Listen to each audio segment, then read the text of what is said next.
And Jackson is a Tar Heel after committing for the 2024 class for Hubert Davis. Does this mean Hubert Davis is going to stick around a little bit longer, see it through as a head coach for the Tar Heels? More importantly, what does it mean for the roster, the lineup as we look ahead for the Heels? And we got to recap Miami and Syracuse because maybe Syracuse aren't frauds after all, or could they be? Let's talk about it on today's show. You are Locked On ACC, your daily podcast on the Atlantic Coast Conference. Part of the Locked On Podcast Network, your team every day.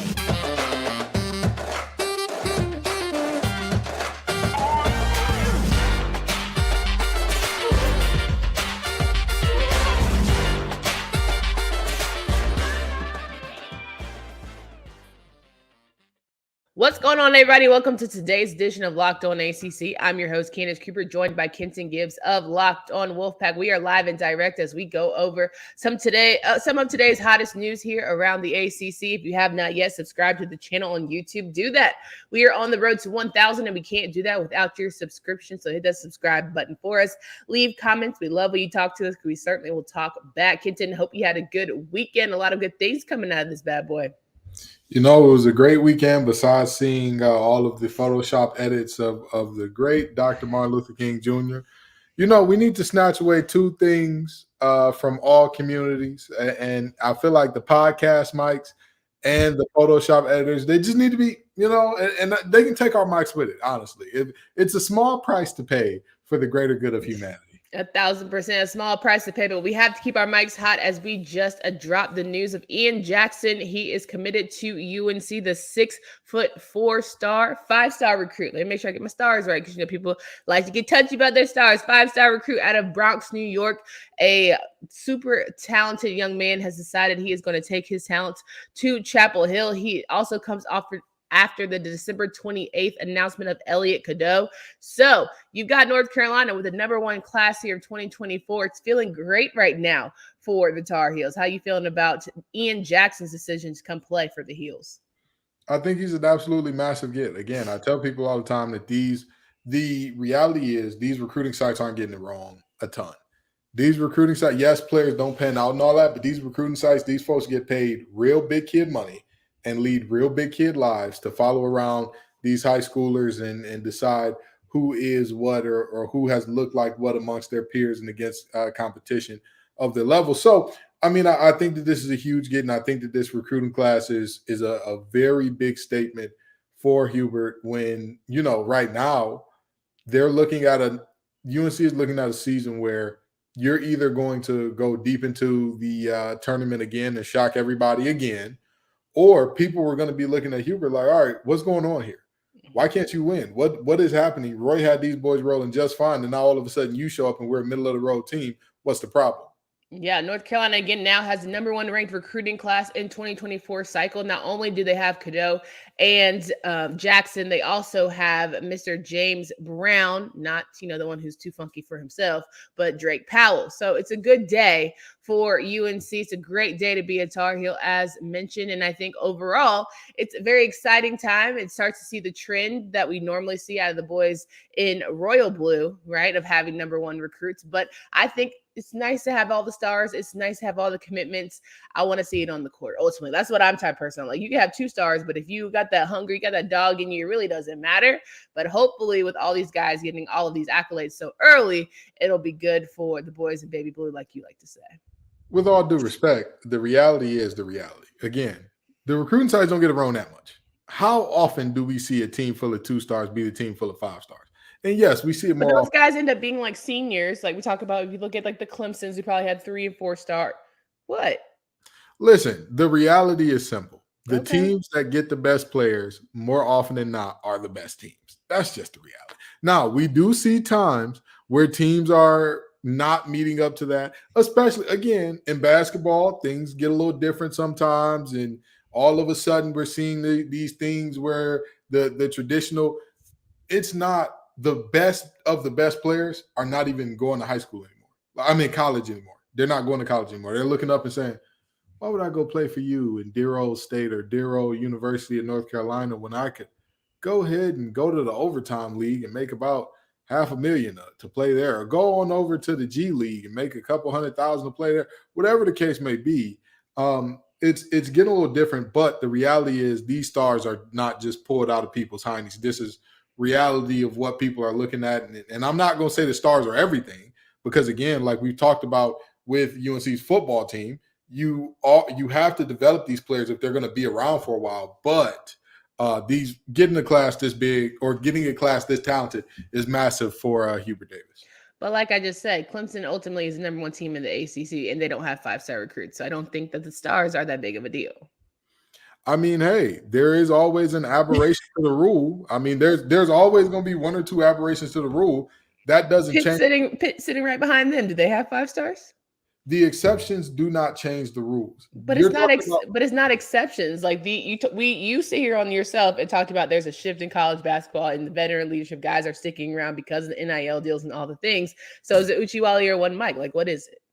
Again, you're talking about this year. I'm not saying that the stars are. Yes, you're saying traditionally, but okay, all right. What I'm saying is, if you look at last year, who was the number one team in the conference? Duke. Ended up being number one. Duke ended up being number one. They had the best conference record. They were who won the ACC? I believe Virginia Tech won the ACC tournament. Mm-hmm. But how many 5 stars did they have? Is Mutt a 5-star? He was not. No. Okay. What's the other boy? The white boy. What's his name? He could shoot a 3 as good as they. They had another really good big last year too. They had another really, really good big last year. But that's neither here nor there. The reality is, it's again. I'm not disagreeing with you. I'm not saying that stars are the end all be all, and once you got stars, the hay's in the barn is over. But I'm saying it makes it a lot easier than when you're going and making and doing out of you. It's easier to make chicken salad out of the actual ingredients of chicken salad than it is with chicken scratch. I hear you, but Duke has 5-star recruits every year, and they have yet to win a national championship because of it. So there is that. But in speaking of having all these top-star recruits, that means there could be a potential a roster shift for the Heels. Right now, if I had to guess, I don't see DeMarco Dunn and Dontrez Styles much longer for the Tar Heels. If I just made a guess, are there anyone else that you think or see not being with the Heels after next season or even in 2024? So here's a very interesting thing that we need to keep in mind here. The ACC turnover rate on average of all the players from one year to the next with the transfer portal, I believe, has been on average between 35 and 40%. I mean, it's going to be a lot higher than that for UNC next year, most likely. With, of course, all of these guys, the 4 or 5 that came back this year, probably we're definitely not seeing Armando back. Congratulations. I hope you enjoyed your 13 years in college. It's time to go to, whatever league. Honestly, that's really leaky, but go ahead. Leaky as well. You've been here forever and a day. Congratulations. Good job on getting your degree and your master's and maybe even a doctorate. It's time to move on now. It's time to go play in the NBA, G League, overseas, wherever you're going to play. Time to go play there. But I don't think that it'll mean too much in terms of the guards. I think that they'll both be back if they have eligibility left. I mean, I don't see why you wouldn't if you were them, like unless you were Caleb Love and they told you specifically, hey, we hate how much you shoot the ball. Get out of our program.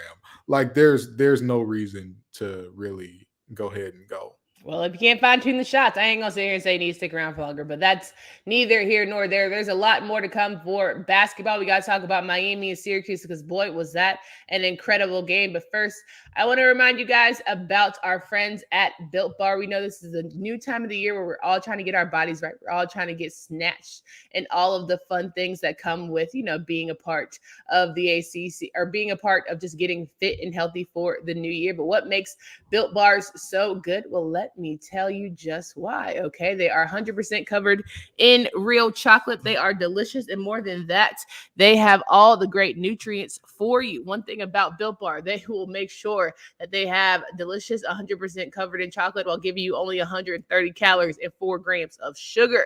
Now, you don't want to wait around to get a box. For years, we've been talking about ordering Built Bars at Built.com. Now you can get them at your local Walmart or Sam's Club. That's right. Head to your nearest Walmart today, walk to a pharmacy section, and grab yourself a box of Built Bars. You can pick up 4 boxes of cookies and cream, double chocolate, coconut puff, are all the same. Again, in Sam's Club.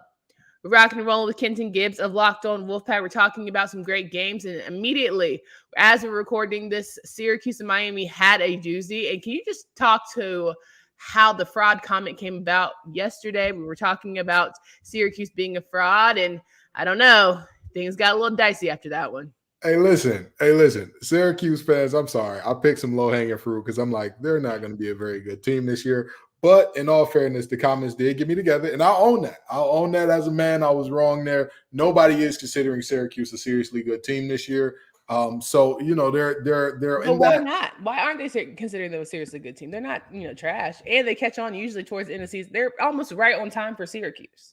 But it's here's the thing: they're a very young team, and with all due respect, being as young as they are, with again, they're not pulling in the 5 stars. You know what I mean? Like they're getting guys to fit their system, sure, but they're a very young team without a lot of star power.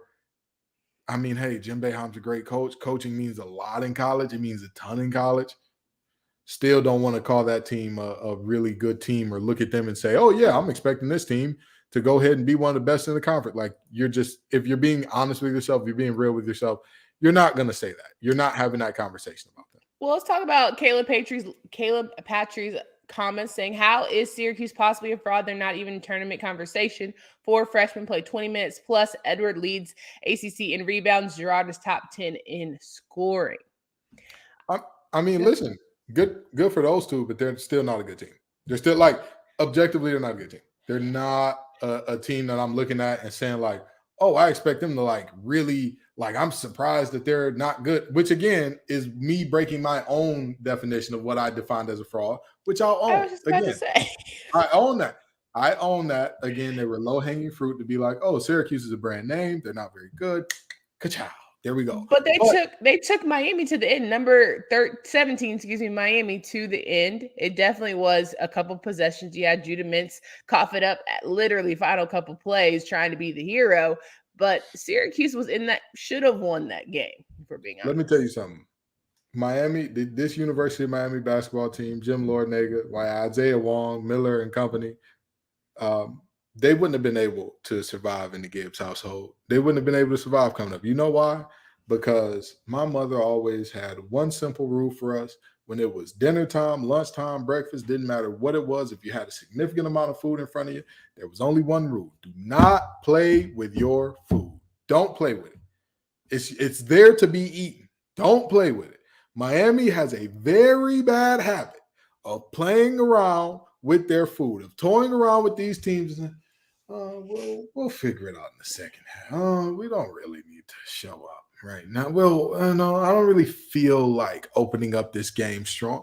They're a very good second half team. Good for them. However, you can't rely on big second halves to get you through and get you what you need, especially in this ACC. You're going to run into some teams where even if you are a better team, they have a player that's just having a night and you went to sleep in the first half. You didn't do what you needed to in the first half. You let the other team stick around deep into the second half, or you didn't do what you needed to dominate deep into the first half, or do what you needed to create separation, and then boom, one shot puts you out of the ACC tournament. Same thing for the NCAA tournament. As you get deep into that, you may have one of the deepest teams. You may have a good amount of talent. You may have one of the best players in the nation in Isaiah Wong. But if y'all roll up and, well, we don't really feel like playing early. We'll get it in the second half. Okay, you'll get yourself out of the tournament in the second half. I certainly think this was a gut check game for Miami. It definitely started out and slow to the first half. Isaiah Wong wasn't really a factor, but we look at Syracuse, neither was Joe Girard, who is arguably their best player, and was trying to find that rhythm for both of them. And as they got going, Joe came up being all the jump shots, right? Came up with a clutch 3 in the second half to even make it even for the Syracuse. But unfortunately, once again, you find yourself at Syracuse, young guys trying to do a lot, trying to be that one star is going to make it happen, and not playing sound ball in terms of, passing efficiency and all the things. But I think it's still not an opportunity to be discouraged. This is still a decent Syracuse team that's going to give people fits like a Miami who plays with their food in the ACC tournament, where you don't get multiple opportunities to get it right. I say let's not give up on Syracuse just yet. Again, I'm going to give you an example of how intense or how bad the problem of Miami playing with their food is, okay? Their first 2 games of the season. Do you know who their first 2 games of the season were against? Please let us know. Okay. The first 2 games of the season were against Lafayette and UNCG. Neither one of those teams have winning records right now. As a matter of fact, Lafayette is a grand total of 5-11 or 5-14 rather. I'm sorry, 5-14 in the mighty Patriot Conference. Now, here's the problem with those 2 games. Do you know what they had in common? Miami went into the locker room trailing in both. Again, I don't know what's the problem with Miami. I don't know. I don't understand it. I don't get it. But for whatever reason, this team just thinks, oh, there's a switch. When it's winning time, we'll win. We'll figure it out. You cannot do that in this ACC. You can get away with it against the Syracuse. You can get away with it. You almost got away with it twice against NC State. You can get away with it sometimes.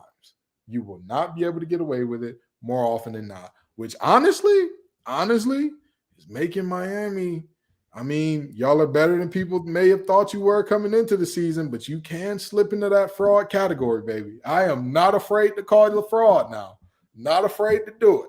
And no doubt about it, some of the key highlights and players for Miami for the night, Harlon Beverly coming off the bench, scoring 16 points. You also had Nick Pack put up 15. So it wasn't just an Isaiah Wong show, as we had mentioned. He struggled a bit, and it is going to take multiple guys as they head towards postseason action. Now Miami is left being 16-3 on the season. Mm-hmm. Syracuse falls to 12-7, and they'll continue to roll. Let's talk about some of these tonight matchups as we're heading into Tuesday, and we're going to focus on the games coming up. None of them are earth-shattering in terms of the matchups, but as we talk about guys not playing with their food, this is certainly a not play with your food Tuesday as we're looking at some of these men's hoops games. So up first, we have NC State taking on Georgia Tech.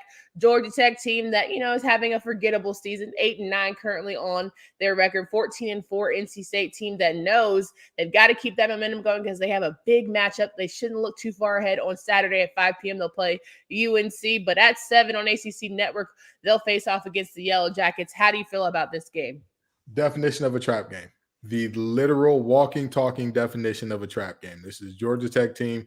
Everybody's going to overlook. Everybody's going to say, oh, well, it doesn't really matter. We can beat these guys, yada, yada, yada, so on and so forth. Georgia Tech has already shown us with an upset over Miami earlier this season, it is possible on any night in the ACC to lose to anybody. It's possible. So if this NC State team does not show up with the right attitude, if they do not show up and put their foot on this team's neck early, it could lead to a very problematic result for NC State, and it could lead to Georgia Tech getting their, what would it be, second conference win of the year? It's very possible.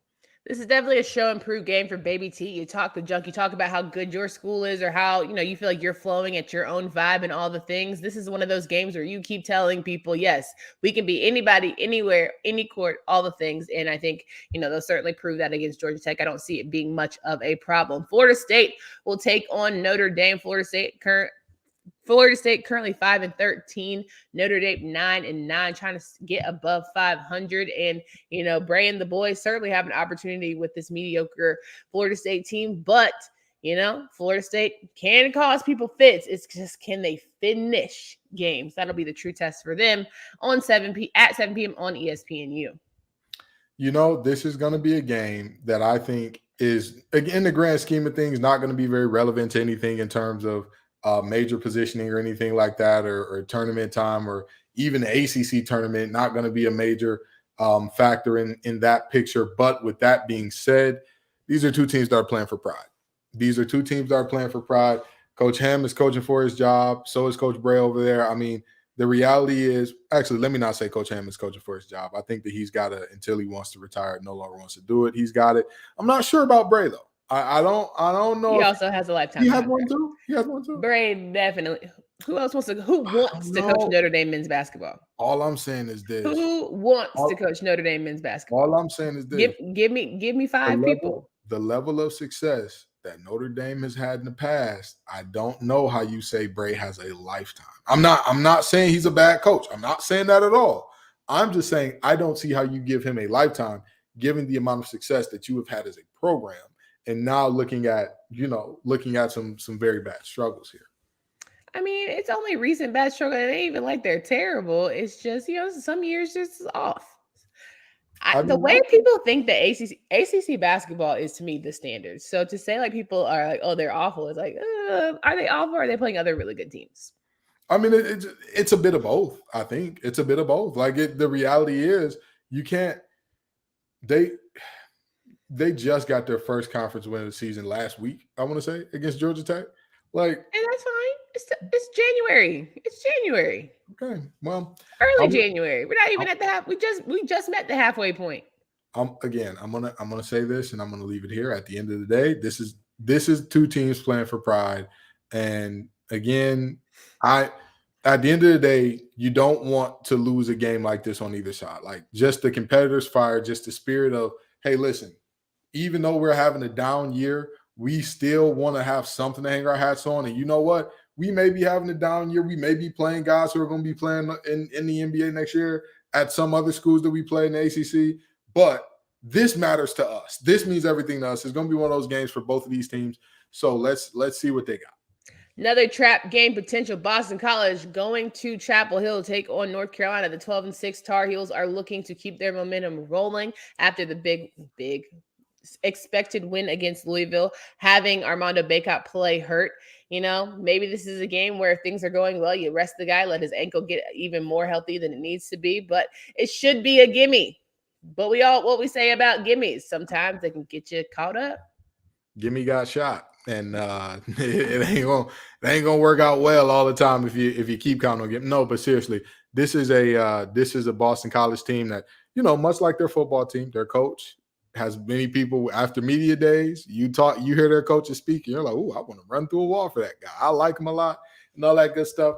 And then you still got to play the games. You still got to step on the field, step on the court, and do the things. And could this be a game where Boston College pulls off an upset? I mean, it's possible. They've got a puncher's chance, but I wouldn't bet on it. I wouldn't bank on it. They would have to be playing out of their minds, making everything that they could imagine. And Caleb loves shooting every shot that he could dream of. But is that okay? One of those two is not that far-fetched, right? Like Caleb putting up, being like, "Ooh, I made one in a row. I'm hot. Let me just keep shooting." Like, is that far-fetched? Is that a crazy idea? Is that an idea that's like, oh my God, we've never seen a non-judicious shooter of Caleb Love. Like, very true. But I mean, I think all in all, Boston College definitely has the means to upset. People have done it. Pitt did it this season. I think Pitt is a better team than Boston College, but people have made North Carolina nervous and come up with W's. So I think it's not crazy to think that North Carolina can get got even at home.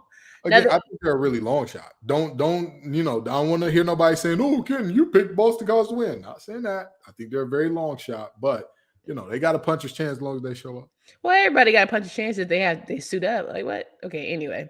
Clemson and Wake Forest. A Clemson team that is number 1 in the ACC in terms of men's basketball, number 16 ACC basketball, number 16 in the country, 15-3 on the year, and yet Wake Forest has a -2.5 favorite to win this game. And I'm saying to myself, how does that work?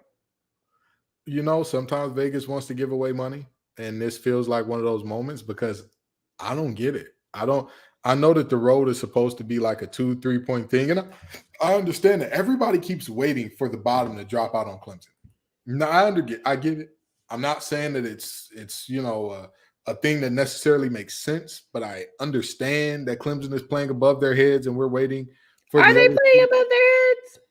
I would like to say so, a little bit. I think PJ Hall's a dog. I think Brevin Galloway is good. I think that, Hunter Tyson is excellent as well. So I don't know about that one. Playing above their heads? I mean, listen, all right. When I say playing above their heads. Are you trying to call them frauds? No, I'm not calling Clemson frauds. I'll give Clemson their proper respect. I think that they're a team that everybody's waiting on the other foot to drop, and they're just like, it's still up. So I don't care what y'all say here. But with that being said, I don't necessarily think that this is the game for it to happen. Honestly, I would be a little less surprised if it happens the next game against Virginia Tech. Like if they get healthy, figure some things out, and play to their full potential, I would be less surprised if that upset happens, even in Clemson, than this one in where is we Winston-Salem. I don't know about that. I definitely think that Wake Forest has you talk about puncher's chances. I think Wake Forest could definitely ruffle some feathers here. And as you say, Clemson is still Clemson basketball. We don't hold them to the highest of esteem. And Wake Forest is trying to be that guy that feels a little insulted every time people don't put them in national prominence. So I think that the Demon Deacons are definitely going to give them certainly a scare. I think Appleby and Carr and Hildreth and all the guys are definitely going to make Clemson a little bit nervous, and they're going to have to play, all around basketball in terms of efficiency. Everyone's going to have to be on their P's and Q's, which we've seen Clemson do. There's not one guy doing everything for everybody, where if he has an off night, it's, terrible. Like we talk about sometimes with Isaiah Wong. You've got guys who can definitely spread the floor and give opportunities to every single player. I mean, yeah, I agree. And this is a Wake Forest team that's coming in off a good amount of momentum and whatnot, and playing some really good ball, winning all of their past couple games by double digits. But still, I struggle to see where you come away with Wake Forest being a favorite here. Like, that's the part that's like.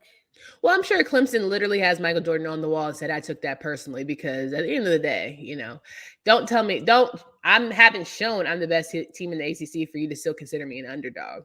What does Vegas know that we don't?